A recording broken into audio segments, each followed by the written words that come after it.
don't overcook your bird. I think that's the number one thing, but there are ways that you can prevent that, and that's with salting and brining ahead of time. Both of those, brining will add moisture, a little bit of moisture to the bird turkey so that it's not dried out. But salting is something that we've started veering towards, and that's where you rub salt all over the turkey. You put it on a rack, let it sit in your fridge uncovered overnight. And the salt works its way into the meat. It changes the makeup or the structure of the meat. The meat fibers are running all in one direction. And when you add salt to the equation, it kind of rearranges them almost more like a matrix or a web, so that any moisture that's in there will be trapped in that web and not cook out as easily. You still can overcook it, but it's going to be a lot harder. And I think that and using the pop-up timer is the other big sin. That's evil. Of cooking. The pop-up cooking timer turkey. of evil. Yeah. Don't use the pop-up timer. Yeah, Don't take it out of the bird because you don't want to leave a gaping hole in the breast. Juices can leak out. So leave it in there, but ignore it. We actually mail ordered pop-up timers. We got a big bag of them. We put them in water of different temperatures to see when they pop.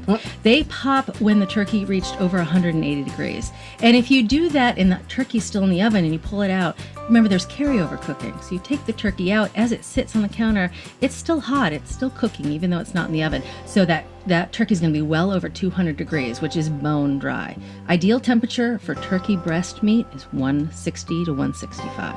And so you pull the turkey out at 160 to 165, that's for the breast meat. As it rests, you'll then see that pop-up timer go, because it'll reach 180 as it rests. The pop-up timer of evil. So you were using an internal thermometer. Thermometer, or something. right. That's A the way digital to go. thermometer. Yep, you can get inexpensive ones for $20. You can go all out and get the Mac Daddy one that's about 100. They all work really well.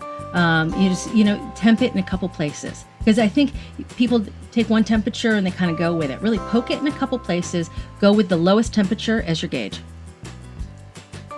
Excellent. Any other turkey do's? Yeah. So after you brine it or salt it, leave it in the refrigerator uncovered overnight. It's called air drying. So it's you don't need to truss a turkey, just leave it on the rack. And so that it's uncovered, so the air is going to dry out the skin, and that dried skin browns like you wouldn't believe. It gets golden and crisp all over. I think another one, Julia touched on it, is letting that turkey rest when it comes out of the oven. It's so important to do that because if you cut into it too quickly, all the juices will just flood out of the bird and onto the platter, onto your floor, onto your carving board.